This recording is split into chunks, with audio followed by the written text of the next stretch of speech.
Henrique IV da França, a dinastia de Bourbon.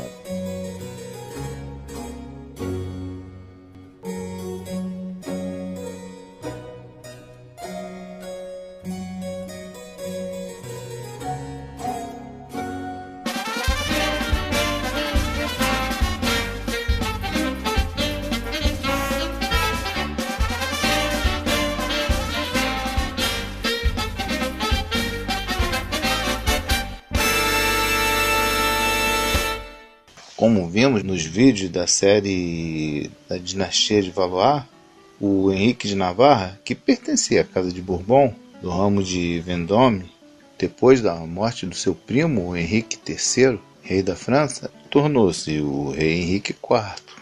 A casa de Bourbon é uma importante casa real europeia, original do centro da França. Essa casa, através de casamentos, se entrelaçaram com outras casas e governaram vários países. A nobreza dessa casa iniciou-se no meado do século XIII. Em 1268, o Roberto da França, que era filho do Luís IX, casou-se com Margarida de Provença, tornando-se o Conde de Clermont, e o seu filho Luís tornou-se Duque de Bourbon em 1327. Na Espanha, a Casa de Bourbon, entre indas e vindas, ela reinou de 1700 até os dias de hoje. Do ramo da linha de sucessão espanhola, originaram-se a linha do Reino das Duas Sicílias, em 1734 a 1806, e de 1815 a 1860. O Henrique de Navarra era filho de Antônio de Bourbon, Duque de Vendôme, e de Joana de Albret, Rainha de Navarra. Nasceu em 1553 e desde cedo teve contato com as armas e as guerras. Era um homem pragmático e não se apegou à religião, casamento, etc. Não era um intelectual, mas apreciava a literatura, a arte e principalmente as mulheres. O Henrique IV foi considerado um bom rei e deu início também ao absolutismo. Tornou-se rei de Navarra após a morte de sua mãe, a Joana. Tinha vários títulos, entre eles Duque de Albret e Vendôme, e também foi Conde de Foix e Duque de Bourbon. Enfim, numa tentativa de pacificação das guerras religiosas, casou-se com a Margarida de Valois, irmã de Carlos IX, filha de Catarina de Médici e Henrique II. Dias depois do seu casamento com a Margarida, aconteceu o massacre, conhecido como a Noite de São Bartolomeu. E após o massacre de São Bartolomeu, em 1572, tornou-se prisioneiro. Foi obrigado a permanecer na corte durante 4 anos, junto com o seu cunhado, Francisco de Anjou, e obrigado a converter-se ao catolicismo. A Margot, a esposa do Henrique, tinha um grande sentimento de rancor por sua mãe, a Catarina de Médici, por ter sido usada pela mesma para esse banho de sangue do dia de São Bartolomeu, através do seu casamento com Henrique. Nessa noite, um ignote ferido invadiu o seu quarto buscando proteção e foi cuidado e protegido por ela. E ela também interferiu na execução de outros 2, ajoelhando-se aos pés da sua mãe e também do seu irmão, o rei Carlos IX. E a partir desse evento, a Margarida tornou-se uma mulher livre de preceitos. E apesar de ser usada tanto pela sua mãe como por seu marido, que também tinha seus interesses, ela passou a ser uma mulher livre. E tinha até um bordão que dizia: viver a maneira livre de Margarida. E não fazia questão de esconder sua vida prazerosa. E teve um caso polêmico com Jacques d'Arles, de Champollion, e várias aventuras amorosas, extraconjugais. Assim como o Henrique, que entre muitas de suas amantes, a favorita era a Charlotte de Sauber, dama de Catarina de Médici. A Margot apoiava o seu irmão mais novo, o Francisco de Anjou, e daí ela conspirou contra o Henrique III, que era o sucessor do Carlos IX. usou um de seus amantes, o conde Giuseppe de La Mole, que acabou sendo decapitado após ter sido envolvido na conspiração dos descontentes, que tentava retirar do trono o Carlos IX, que estava doente, e colocar o seu irmão Francisco de Alenço em seu lugar, em detrimento do seu outro irmão, Henrique III. Em 1576, o Henrique de Navarra e o Francisco conseguiram fugir para Navarra, onde voltou a ser protestante e recomeçou as guerras religiosas. Então o Henrique estabeleceu a sua corte em Nerac, abandonando a capital de Navarra. E em 1580 ele conquistou Carroz, as terras que havia sido prometido para ele como dote do seu casamento. E o rei Henrique III recusava entregar. E mais tarde conquistou a Guienne e governou Guienne, Poitou. E após a fuga do Henrique em 1576, a Margot permaneceu na corte francesa. E mais tarde, sob a pressão da Catarina, sua mãe, e também do rei, que por esse tempo era o Henrique III, ela acabou indo para Navarra para tentar persuadir o Henrique de Navarra a se submeter ao rei. E lá ela permaneceu até 1582, onde patrocinou artistas, poetas, músicos, eruditos. Daí, quando aconteceu um novo conflito entre os católicos e protestantes, a Catarina, sua mãe, e também o rei Henrique III, mandou buscá-la para servir como moeda de troca e tentar trazer o Henrique de Navarra para o lado do rei. E como não aconteceu, ela foi mandada mais uma vez para Navarra, sob o pretexto do seu relacionamento com um amante, o Compavilon, e de um suposto filho bastardo que ela tinha.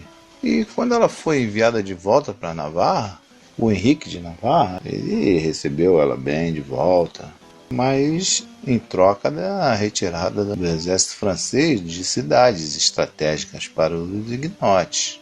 Por esse tempo, o Henrique estava envolvido com a Gabrielle de Aldrez, era sua amante, que teve filhos com ele e foi sua grande paixão. E com a morte do seu cunhado aliado, Francisco de Anjou, devido à falta de herdeiro gerado pelo rei, ele entrou na linha de sucessão, que foi contestada pelos católicos, por ele ser protestante. Após a morte do seu irmão mais novo, Francisco, que era aliado da Margot, a Margot acabou se sentindo rejeitada e isolada, e não manteve o papel que vinha exercendo, que era de mediar as coisas entre o rei, seu irmão, e o seu esposo. E durante a 8ª Guerra Religiosa, passou a apoiar o inimigo comum dos dois, que era a Espanha. E em 1585, se refugiou em Argem e mais tarde foi aprisionada pelos perseguidores enviados pelo seu irmão e sua mãe, e passou 20 anos aprisionada como castelã. E em 1588, o Henrique III, que havia sido expulso de Paris pelo Henrique de Guise e a Santa Liga Católica, aliou-se ao Henrique de Navarra, que passou a ser o herdeiro do trono francês. A Liga Católica indicou Carlos, que era cardeal de Bourbon, como Carlos X, herdeiro do trono, que era prisioneiro do Henrique.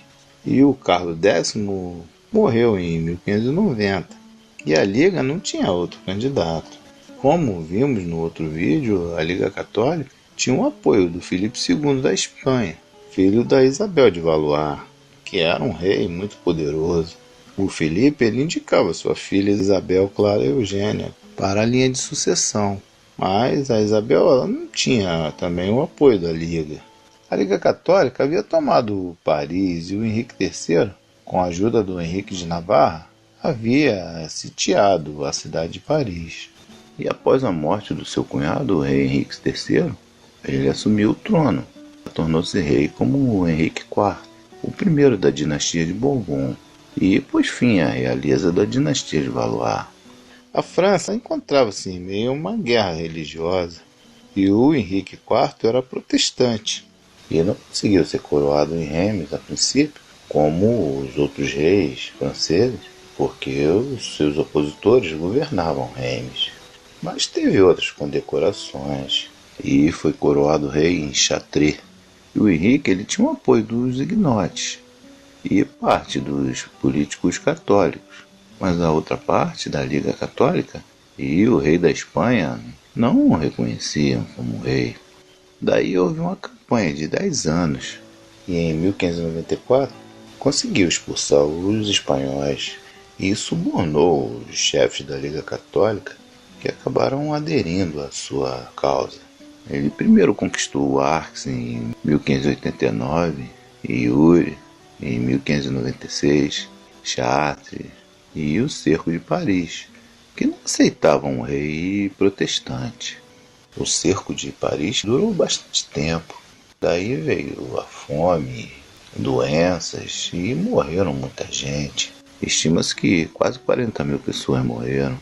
E o Henrique, que era pragmático, resolveu se converter ao catolicismo e é atribuído a ele a célebre frase Paris bem que vale uma missa.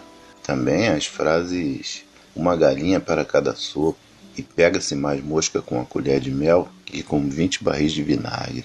Daí, após a submissão de Paris, ele conquistou Fontaine em 1595 e Amiens em 1596, contra as pretensões espanholas. E a paz entre a Espanha e a França foi assinada em 1598. O Henrique tinha ao seu lado grandes homens, como conselheiros. Tinha como primeiro-ministro de Estado o Duque de Sully, que era um protestante, o Oliver de Serres, também o Lafayette, o Maximilien de Beltonne. Em abril de 1598, assinou o Edito de Nantes, que reconhecia a crença protestante no seu reino, e com esse edito pacificou a França. Em 1555 foi assinada a Paz de Augsburgo, na Alemanha, e era um tratado dos principados alemães que estavam em plena guerra religiosa há 25 anos, e foi definido que cada principado teria a sua própria religião. O Edito de Nantes é um decreto que estabeleceu o catolicismo como a religião oficial da França, mas concedeu aos protestantes a igualdade com os católicos e com um grau de liberdade religiosa e política dentro dos seus domínios. O decreto protegia simultaneamente os interesses católicos, desencorajando a fundação de novas igrejas protestantes em regiões controladas por católicos. E também, protegendo os direitos dos ignotes, deu início a um período de grande prosperidade na França. Ele foi ajudado por seus conselheiros e conseguiu reorganizar as finanças, que havia sido devastada pelas guerras religiosas e pelas lutas com a Espanha, e reforçou a autoridade real e trouxe para a França os holandeses, que tinham conhecimento sobre proteção costeira e drenagem de pântano. E da Itália ele trouxe tecelões e artesãos e incentivou as fábricas de tapete. Também fez acordos comerciais com cidades asiáticas, com a Inglaterra, a Espanha e até com a Turquia. O Henrique queria casar-se com a Gabriele, apesar das oposições. Portanto, ele precisava se divorciar ou anular o seu casamento com a Margarida, a Margot. E, aproveitando o anseio do rei, a rainha Margot, em troca da anulação, exigiu a reintegração das suas antigas posses e também a sua liberdade, além do título de rainha, que foi concedido pelo Henrique, e eles se tornaram bons amigos. Em 1605, ela voltou a Paris e foi recebida pelo Henrique com pompa. A rainha Margot morreu em 27 de março de 1615, aos 62 anos. A Gabriele, que estava grávida de 7 meses do quarto filho do Henrique, morreu em 1594. Acabou sendo envenenada após chupar uma laranja no hotel particulier de Zanetti. E a criança morreu e ela também teve câncer. E teve um funeral de rainha. Então, depois que a Gabriele faleceu, o Henrique, que era muito pragmático e também aconselhado por seus conselheiros, casou-se pela segunda vez com a Maria de Médici. A Maria era filha de Francisco I de Médici, Grão-Duque da Toscana, e de Joana de Habsburgo, Grã-Duquesa da Toscana e Arquiduquesa da Áustria. Depois da morte do seu pai, ela teve a tutela do seu tio, Fernando I, que substituiu seu pai, e teve uma ótima educação. Fernando I queria fortalecer os laços entre a Toscana e a França. A França devia muito dinheiro para ele, e o Fernando arranjou o casamento de Maria com o Henrique IV. O Henrique ele precisava muito de dinheiro, que estava quebrado com os cofres vazios. Daí o Fernando ofereceu 600 mil coroas como dote, e se casaram em outubro de 1600, e tiveram 6 filhos, entre eles o futuro rei, o Luís XIII. Mas mesmo durante seu casamento, o Henrique tinha amantes. O Henrique, que havia sofrido vários atentados, no dia 14 de maio de 1610, quando ele passava pelas ruas de Paris, a carruagem real foi interditada devido a uma confusão causada por uma carroça de feno.